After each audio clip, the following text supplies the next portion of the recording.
Hello, hello my student, good morning.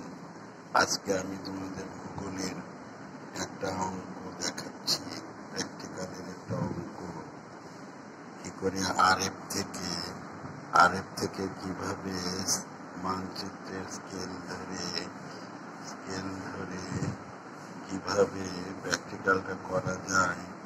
দেখো, একটি মানচিত্রে RF 1:44 লাখ, মুখ্যভাগ PD 10 kilometre, SD 2 kilometre, TD 50 kilometre.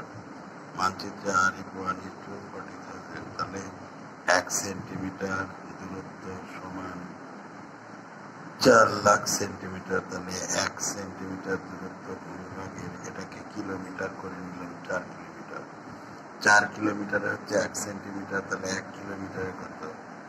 1/4 centimetre. যেহেতু টিডি 50, 50 দিয়ে করলে 12.5, টিডি 50 যেহেতু লেখা আছে, টিডিতে হচ্ছে 12.5। আবার 4 কিলোমিটার মানচিত্রে 1 সেন্টিমিটার, 10 কিলোমিটারে কত? যেহেতু পিডি সমান 10 কিলোমিটার, তাহলে 10 কিলোমিটার 2.5 সেন্টিমিটার।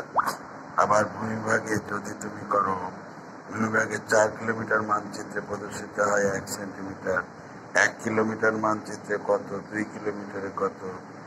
কারণ এসডি হচ্ছে 2 কিলোমিটার। এইগুলো প্রত্যেকটা পিডি, এসডি, টিডি ধরে সব সেন্টিমিটার করে নিলাম। তাহলে তারপরে আসছি